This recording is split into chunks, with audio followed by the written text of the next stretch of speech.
اب میں بلا تخیر دعوت دوں گا ہمارے اگلے ساتھی ہیں ملک محمد امین صاحب، سینئر ممبر ہیں ہمارے آل پاکستان HVSR کے، ان کے لیے زوردار کلیپنگ آئیں اور اپنے خیالات کا اظہار کریں۔ الرحمن الرحیم، میں ملک محمد امین فیصلہ آباد پنجی۔ یاسین دی بہت بہت مہربانی ہے کہ میں سمجھنا یہ کوئی چھوٹا جا قدم نہیں آئی دیکھا جا رہا، یہ مت سوچو کہ لوگ بہت کم آئے نے، نا بھائی، میرے ذہن دے مطابق یقین کر کے جانو، ایک تواڈے شہر دا یاسین ہے چھوٹا جہا، بہت بڑا نہیں، بہت چھوٹا جہا، لیکن انہیں کام میرے حساب نہ بہت بڑا کیتا، اور پورے پاکستان دے وچ یاسین ہو رہی الحمدللہ۔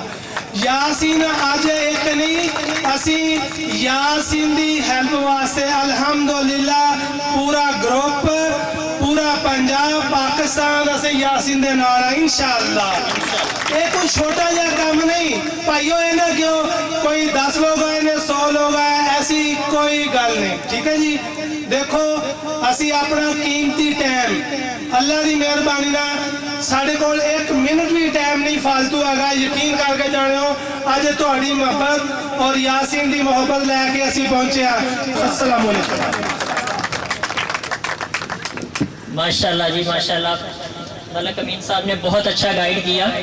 انہوں نے جو بات کی جھوٹیاں گیساں اور تار جل جائے تو کمپریسر خراب ہو جاتا ہے، دوستو یاد رکھنا، میرے استاد ہیں قاسم علی شاہ صاحب، انہوں نے ایک واقعہ بیان کیا، میرا دل کر رہا ہے کہ میں آپ تک سناؤں کہ ایک گاؤں تھا، وہاں پہ چوری عام ہو گئی، تو جو چور تھا وہ روشن دان سے گزرتے ہوئے نیچے گر گیا، جو ہی نیچے گرتا ہے اس کا بازو ٹوٹ جاتا ہے، وہ گھر والے اٹھ جاتے ہیں شور کی وجہ سے اور اسے پکڑ لیتے ہیں۔ وہ کہتا جی میں نے تو چوری کی نہیں، میرا تو بازو ٹوٹ گیا، آپ لوگوں نے ظلم کیا مجھ پہ، انہوں نے مارا، جو بھی اس کی پٹائی کی، میں تو عدالت میں جاؤں گا کہ میرا تو بازو ٹوٹ گیا، میں نے چوری نہیں کی۔ عدالت میں جاتا ہے، جج صاحب فرماتے ہیں ہاں جی گھر کے مالک کو بلاؤ، اس نے کیوں اتنا نکما سا روشن دان لگایا ہوا تھا؟ تو گھر کا مالک آتا ہے، کہتا سر میرا کوئی قصور نہیں، یہ تو اس مستری کا قصور ہے جس نے یہ روشن دان لگایا ہے۔ جج کہتا ہے میں نے فیصلہ کرنا، اس مستری کو بلایا جائے۔ مستری کو بلایا جاتا ہے تو وہ کہتا ہے سر میرا کوئی قصور نہیں، یہ کارپینٹر کا قصور ہے، اس نے کیل صحیح پراپر جگہ پہ نہیں لگائے، اس وجہ سے یہ فکس نہیں ہوا اور گر گیا اور اس کی بازو ٹوٹ گئی۔ جج صاحب کہتا ہے اگلی تاریخ پہ اس کارپینٹر کو بلایا جائے۔ اگلی تاریخ پہ کارپینٹر آتا ہے تو وہ جج صاحب پوچھتے ہیں ہاں بھی آپ نے کیل کیوں نہیں صحیح لگائے؟ اس نے کہا سر میرا کوئی قصور نہیں، یہ اس لڑکی کا قصور تھا جو ایک غلط اور سیکسی لباس پہن کے سامنے سے گزرے، میرا سارا دھیان ادھر چلا گیا اور یہ غلط کیل لگے، یہ اس لڑکی کا قصور ہے۔ جج صاحب نے کہا اگلی تاریخ پہ اس لڑکی کو بلایا جائے۔ وہ لڑکی آئی، اس نے کہا سر میرا کوئی قصور نہیں، میرے ہسبینڈ کا قصور ہے، اس نے مجھے ایسا لباس لا کے دیا ہے، تو یہ سارا قصور اس پہ وہ نہ لا کے دیتا، میں نے تو آلو مٹر بڑے مزے کے پکائے تھے، اس نے کہا مانگو کیا مانگتے ہو، میں نے کہا جی سوٹ لا دو، تو اس نے لا کے دیا، میرا کوئی قصور نہیں ہے۔ تو جج صاحب نے کہا کہ اگلی تاریخ پہ اس بندے کو لایا جائے آپ کے، وہ ہسبینڈ آتا ہے، وہ کہتا سر میرا بھی کوئی قصور نہیں ہے، یہ رنگ بنانے والے کا قصور ہے جس نے اس کو بنایا ہے۔ وہ جاتے ہیں تحقیق کرتے ہیں تو وہی جو چور ہوتا ہے نا، وہ دن کے وقت وہ اس طرح کے کپڑے بناتا ہے تاکہ عورتیں پہنیں اور اس طرح سے لگیں، اور رات کو وہ چوریاں کرتا تھا۔ پکڑتے اس تک پہنچ جاتے ہیں، یعنی وہ چور پکڑا جاتا ہے اور جج صاحب کہتے ہیں یار تیری کی تھی تیرے اگے آ گئی ہے، آج اگر کسی کے ساتھ ہم اس طرح کریں گے تو کبھی نہ کبھی بڑھاپے میں جا کے شوگر، بلڈ پریشر، 100 مسئلے مسائل ہوتے ہیں۔ امین صاحب سے بات ہو رہی ہے کہ کہیں نہ کہیں ہمارے ساتھ دھوکا ہوگا، اگر ہم کسی کی فریج اے سی کے ساتھ اس طرح کرتے ہیں، آج نہیں کل نہیں مہینے 10 سال 20 سال بعد ہمارے ساتھ ضرور دھوکا ہوگا۔ یہ وہ کہتے ہیں نا مفاقات عمل ہے کہ کہیں نہ کہیں ہمیں وہ دینا پڑتا ہے۔ تو یاسین صاحب کا بھی جس طرح یہ ماشاءاللہ انہوں نے ایک لیٹسٹ ٹیکنالوجی آپ تک متعارف کرائیں گے کہ منزل وہ چاہ رہے ہیں کہ آگے سے آگے دنیا جائے، کہ منزل سے آگے بڑھ کے منزل تلاش کر، مل جائے تجھ کو دریا تو سمندر تلاش کر، ہر شیشہ ٹوٹ جاتا ہے پتھر کی چوٹ سے، پتھر ہی ٹوٹ جائے وہ شیشہ تلاش کر۔ یہ ماشاءاللہ دن بدن دوستوں کی رہنمائی کے لیے، آپ لوگوں کی رہنمائی کے لیے کچھ نہ کچھ آگے کر رہے ہیں۔ جناب ہمارا جس کا انتظار تھا، جس کے لیے ہم اتنی دور سے آئے، دو تھے، ایک جناب چودھری امتیاز صاحب نے بتا دیا اور باقی دوستوں نے، غالب شہزاد صاحب نے۔ جو ہمارا مین تھا وہ ہے جناب یاسین صاحب۔ جس طرح ایک اوبر اور کریم ہے، پہلے وقت میں ہمیں گاڑی لینے کے لیے ایک باقاعدہ اڈے پہ جانا پڑتا تھا کار ڈھونڈنے کے لیے، ہم نے کہیں سفر کرنا ہے تو. لیکن وقت بدلا ہے تو اب کیا ہو گیا کہ ہر بندے نے موبائل میں ایک اپلیکیشن انسٹال کی ہے اور گھر بیٹھے گاڑی اس کے دروازے پہ آ جاتی ہے. اسی طرح یاسین صاحب اپنا پلان آپ کے سامنے رکھتے ہیں. انہوں نے ایک ایسی چیز ایجاد کی ہے کہ اب کسٹمر کو کاریگر ڈھونڈنے کے لیے اس کی ورک شاپ پہ جانا نہیں پڑے گا، وہ گھر میں ہی بیٹھ کے اپنا جو ہے وہ کاریگر بلا لے گا. تو اس حوالے سے میں دعوت دیتا ہوں جناب یاسین صاحب کو کہ وہ آئیں اور اپنی پروڈکٹ کے بارے میں تفصیل سے بتائیں. جناب یاسین صاحب، ان کے لیے زوردار کلیپنگ. بسم اللہ الرحمن الرحیم.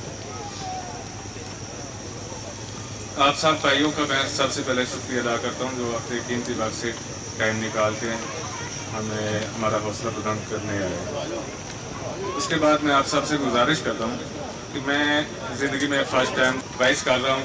اگر کوئی غلطی کوتاہی ہو جائے تو اس کے لیے میں معذرت چاہتا ہوں اور میری بات کو سمجھنے کی کوشش کیجیے گا. ہو سکتا ہے میرے کچھ الفاظ میرا ساتھ نہ دیں. مجھے کوئی شوق نہیں ہے کوئی عہدہ وغیرہ مشہور ہونے کا. اس چیز کا میرے سیاسی لحاظ سے میرا کسی قسم کا کوئی تعلق نہیں ہے. میری خواہش یہی ہے کہ جو لوگ ہمارے ساتھ کام کرتے ہیں جن کو 1 2 سال 5 سال ہو گئے ہیں دکان بنائے ہوئے، ہم ان کے ساتھ چلیں اور ان کو ایک اچھا پلیٹ فارم مہیا کریں تاکہ ان کے کاروبار میں اضافہ ہو.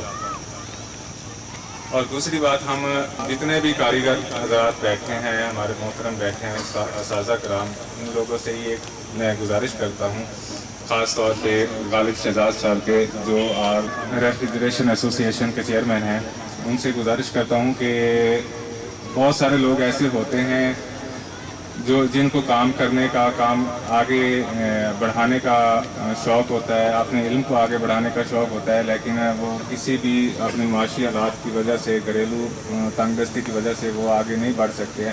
تو ایسے لوگوں کو تنظیم کو چاہیے کہ ان کی سپورٹ کرے اور ان کو آگے مزید علم بڑھانے میں ان کا ساتھ دے. اور دوسرا یہ بھی میں کہوں گا کہ اللہ نہ کرے کسی بندے کے ساتھ کوئی حادثہ پیش آ جاتا ہے. ہمارے ریفریجریشن فیلڈ میں اکثر بجلی لگ جانے سے کسی کا جانی نقصان ہو جاتا ہے یا کوئی اس طرح کا ایکسیڈنٹ وغیرہ ہو جاتا ہے، سیزن میں اکثر ہوتا ہے. تو ان کی بھی میں گزارش کروں گا کہ وہ بھی ان کا ساتھ دیا جائے اور جو جن کے معاشی حالات صحیح نہیں ہیں ان لوگوں کو پروموٹ کیا جائے.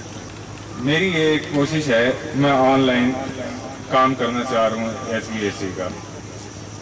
میں نے ایک ایپ بھی بنوائی ہے جو انشاءاللہ جو کاریگر ہمارے ساتھ اٹیچ ہوں گے ان کو ہم اس ایپ میں اٹیچ اور ہم ایک اچھا پلیٹ فارم بنا کے چلیں گے جن میں دوسروں کا بھی فائدہ ہوگا، ہمارا بھی فائدہ ہوگا. میں بس اتنا ہی چاہوں گا کہ لوگ ہمارے ساتھ چلیں اور ہم اپنے بزنس کو ایک اچھے طریقے کے ساتھ لے کے چلیں اور ایک دوسرے کا ساتھ دیں. ہر بھائیوں سے گزارش کرنا چاہتا ہوں کہ انہوں نے پہلا پروگرام یہ ڈیزائن کیا ہے، ماشاءاللہ اس پہ محنت کی ہے. ان کے لیے ذرا ایک دفعہ اچھی طرح پلاننگ کر دیں. 2000 یاسین صاحب نے کہا ہے کہ فنڈ ورکنگ کے حوالے سے ماشاءاللہ آلریڈی اس پر کام ہو رہا ہے. ایمرجنسی کے لیے بھی کوئی بھی کسی دوست کو چوٹ لگ جائے گی، تنظیم فوری طور پر ایکٹیو ہوگی، اس پہ خرچ کرے گی اور اس کے علاوہ مالی معاونت کی جائے گی. انشاءاللہ آہستہ آہستہ جیسے جیسے آپ سب بھائی ہمارے ساتھ چلتے رہیں گے انشاءاللہ کوئی نہ کوئی پروگرام ترتیب دیتے جائیں گے انشاءاللہ. بہت بہت شکریہ. السلام علیکم.